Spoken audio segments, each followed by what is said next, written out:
Olá a todos, meu nome é Ana Cristina Silva Pinto, eu sou médica coordenadora do Programa de Doença Falciforme do Hemocentro de Ribeirão Preto, e hoje o nosso tema será o tratamento da doença falciforme, como estamos. Os tópicos que nós iremos abordar serão a triagem neonatal, que é o começo de tudo, a importância dela, né, profilaxia de infecções, o seu impacto na mortalidade, a hidroxiureia, que foi o primeiro medicamento e o único atualmente disponível no SUS para o tratamento desses pacientes, o papel da transfusão, o transplante, que é a única forma de cura atualmente, e as novidades para o futuro. Bom, aqui nessa linha do tempo, nós podemos observar todos os avanços que nós tivemos nas últimas décadas no tratamento da doença falciforme, começando lá na década de 70 nos Estados Unidos e chegando em 2001 no Brasil, quando foi instituída a triagem neonatal para hemoglobinopatias. Na década de 90, nós tivemos vários avanços nos Estados Unidos que chegaram na década seguinte, no Brasil, que foi a hidroxiureia, o estudo MSH, publicado em 95, o Doppler transcraniano, o estudo STOP, também na década de 90, e os primeiros aí relatos de um número maior de transplante de medula óssea. Aqui, então, na década de 90, chegaram nos Estados Unidos e para nós aqui entre 2000 e 2016. E agora, recentemente, em 2019, novos medicamentos foram aprovados pelo FDA americano e alguns já aprovados a partir de 2020 no Brasil. Bom, então, como o primeiro marco, né, que nós temos no tratamento, né, na linha de cuidado do paciente falciforme, foi a portaria número 822, de 6 de junho de 2001, que, então, iniciou a triagem neonatal em âmbito nacional para as hemoglobinopatias, né, doenças falciformes e outras hemoglobinopatias. Foi o primeiro marco, então.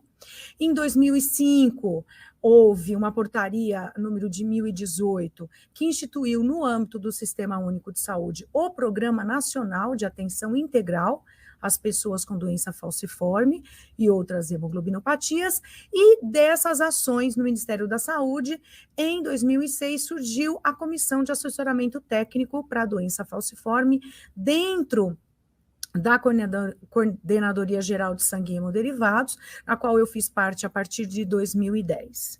E essa comissão foi responsável, junto com outras esferas do Ministério da Saúde, para a formulação do protocolo clínico e diretrizes terapêuticas, o famoso PCDT, para a doença falciforme em 2010.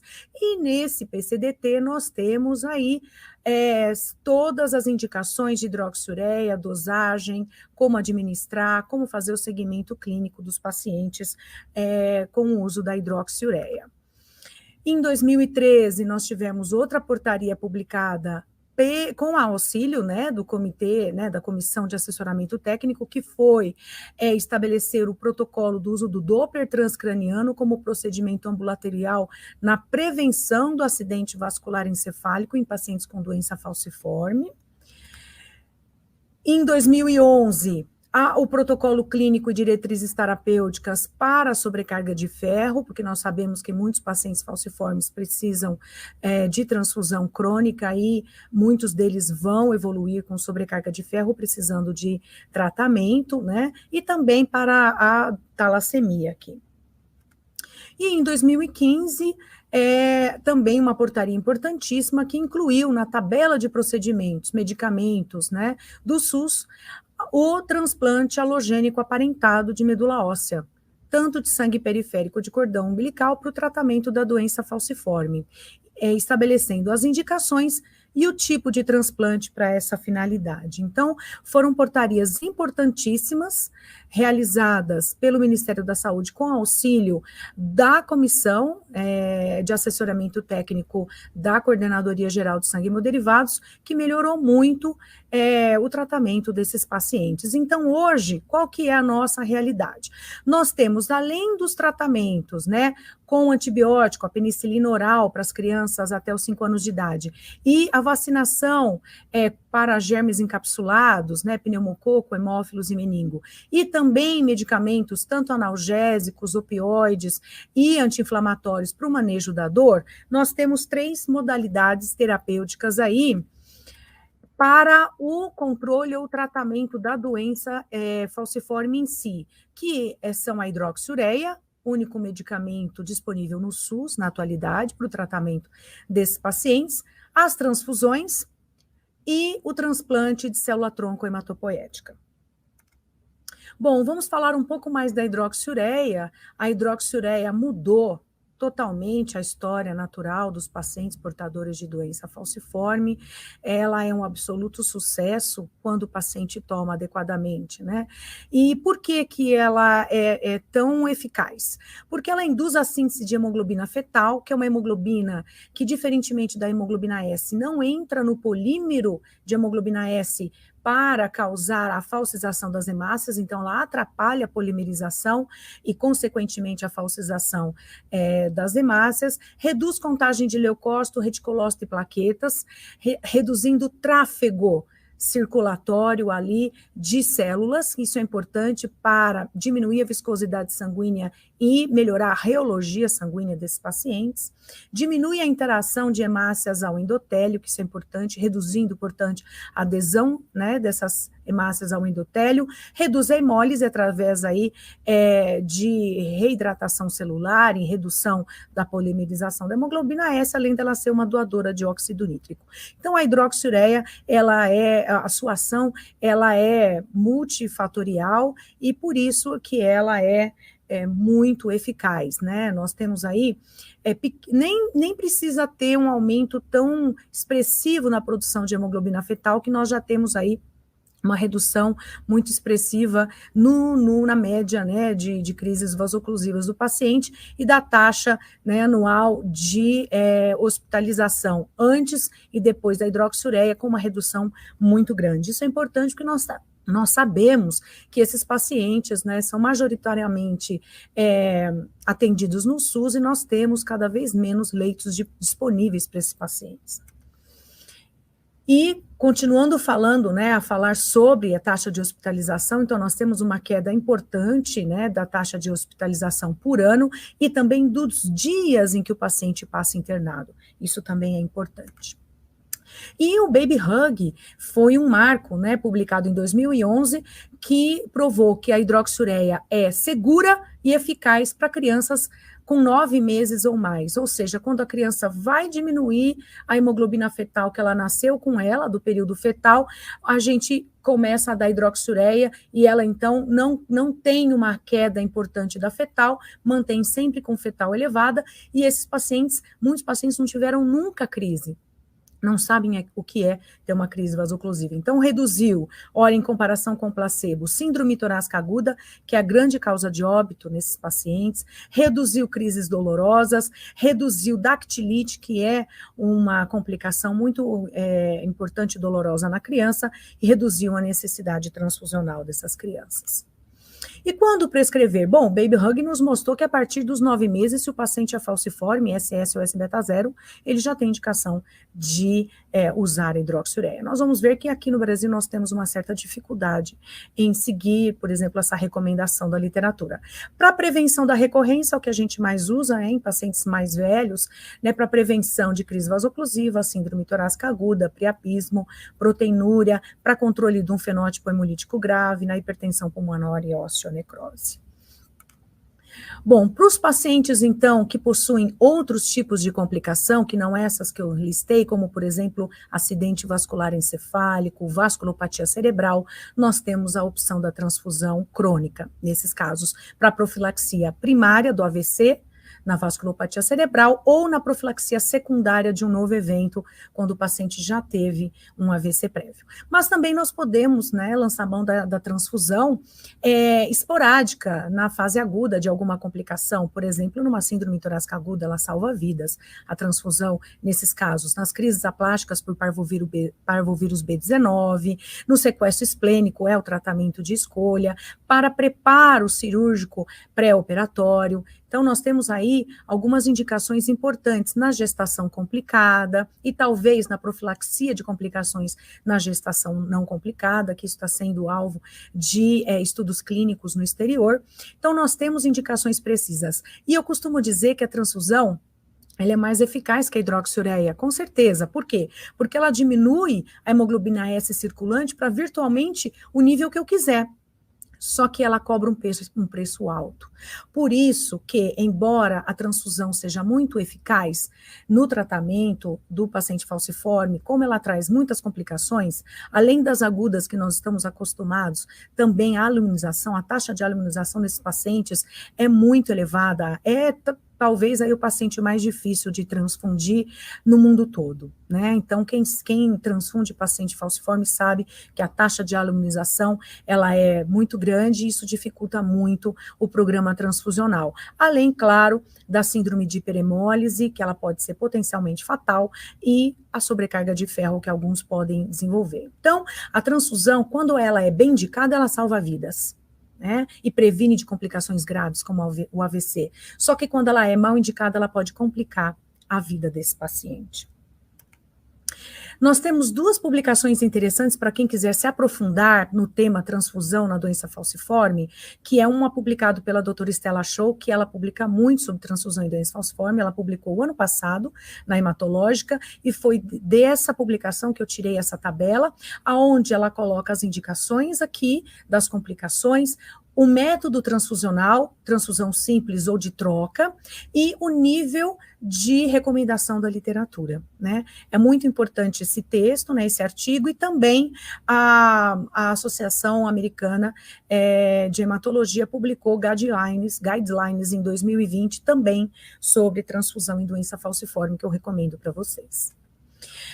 Bom, e o hemocomponente ideal? O hemocomponente ideal é o concentrado de hemácias HbS negativo, para aumentar a eficácia, leuco reduzido, para prevenção de complicações aí transfusionais, fenotipado, de preferência fenotipagem estendida. Se não der, pelo menos para RH e QEL, antes da primeira transfusão. Se possível, claro, sempre fenotipagem estendida. Por quê? Porque esses pacientes são campeões mundiais em fazer halo-anticorpos e dificultar transfusões subsequentes. O transplante de células-tronco é a única terapia potencialmente curativa para a doença falciforme, porém, é uma opção para poucos. Por quê? Menos de 20% dos pacientes possuem o doador aparentado, ou seja, membro da família, com HLA 100% compatível. Então, embora o transplante seja o único tratamento curativo hoje, ele é para poucos, infelizmente. Nós temos na portaria, né, publicada em 2015, as modalidades de transplante, né, permitidas no SUS e as suas indicações, ok? Então, quem quiser se aprofundar, leia a portaria também. E nós temos hoje mais de 1.000 transplantes já realizados de células-tronco, a idade média 9 anos, então é um transplante majoritariamente realizado nas crianças, com uma sobrevida global de 93% e uma sobrevida livre de doença em 5 anos acima de 90%, com a mortalidade abaixo de 10%. Isso é um sucesso para o transplantador, para quem lida com transplante. Claro que novas tendências estão surgindo para driblar o grande problema que é a escassez de doador 100% compatível, como, por exemplo, o transplante haploidêntico, quando só metade do HLA é idêntico. Isso a gente pode conseguir com a mãe ou o pai do paciente. E também reduzindo a intensidade do condicionamento quimioterápico pré-transplante para a gente conseguir oferecer esse transplante para pessoas mais velhas. Bom, então nós vemos que houve muita melhoria de vida desses pacientes depois da triagem neonatal com a instituição da profilaxia com penicilina para as crianças e vacinação. Então a triagem neonatal te permite saber quem tem a doença e poder agir antes que ocorra um evento ruim. E isso reduziu aí a mortalidade, que era em 50% nos Estados Unidos, em crianças abaixo de 5 anos, para menos de 5%. A hidroxureia reduzindo crises vasoclusivas, reduzindo a chance do paciente ter uma síndrome torácica aguda, que é a maior causa de óbito, em 50%, reduzindo hospitalizações, teve um impacto na sobrevida hoje, tem pacientes vivendo aí acima dos 60 anos, né, que antes da hidroxureia isso não era possível. E também com o advento do Doppler transcraniano como screening para vasculopatia cerebral e instituição da transfusão profilática, mostrada no estudo STOP, mostrou uma redução absurda de mais de 90% na incidência de AVC isquêmico em crianças no estado da Califórnia, um absoluto sucesso. Por isso que todas essas melhorias foram incorporadas ao procedimento, ao protocolo clínico, né, de diretrizes terapêuticas brasileiro para doença falciforme. Então, nós temos aí protocolos para todas essas melhorias e para que ele seja colocado em prática em todo o território nacional.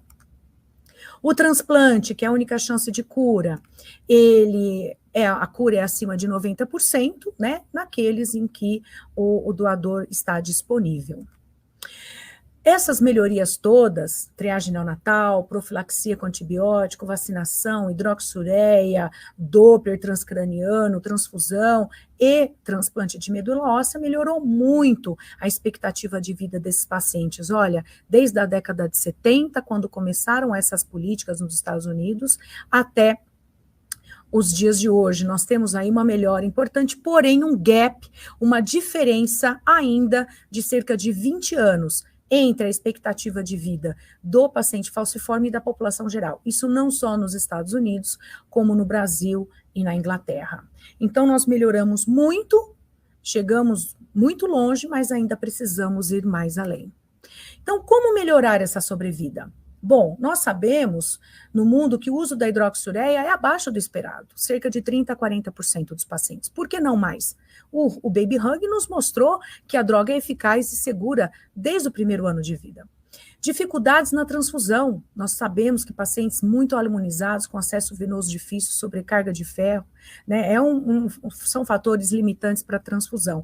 E no transplante, além da dificuldade dos doadores, nós temos poucos centros e leitos disponíveis.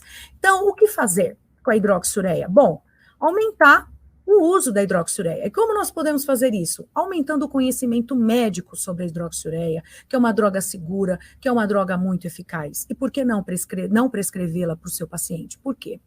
E melhorar a disponibilidade da medicação para que ela não falte no SUS e melhorar a posologia. Por exemplo, hoje a cápsula de 500 miligramas não é ideal para as crianças. Nós não temos nem solução oral, nem cápsulas menores. Então, as crianças têm dificuldade em utilizar a hidroxureia hoje. E novas opções terapêuticas, né, que estão aí já aprovadas pela Anvisa, o crizanlizumab e o voxelotor, para que eles entrem no rol de medicamentos disponíveis no SUS. Então, isso nós podemos fazer para melhorar a parte aí medicamentosa. Transfusão.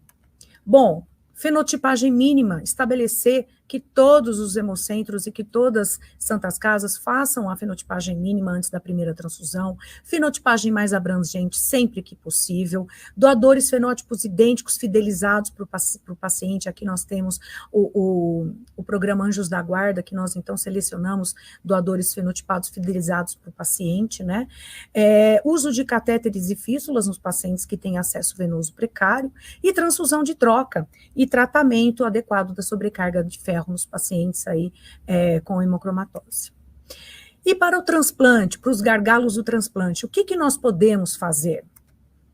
Bom, novas modalidades estão surgindo, como eu disse para vocês, né? O transplante haploidêntico, que aí vai melhorar muito a oferta de doadores, que é um gargalo principal, ao meu ver aí, e também a terapia gênica, que é um transplante de medula, mas autólogo, é do paciente para ele mesmo. Aí, virtualmente, todos os pacientes se tornam aí potencialmente curáveis com a terapia gênica, além, claro, de abertura de novos centros de transplante, né, com mais vagas disponíveis, porque não adianta a gente trazer o transplante haploidêntico e a terapia gênica e não termos locais para realizá-los nos pacientes inseridos no SUS, porque é isso que a gente quer.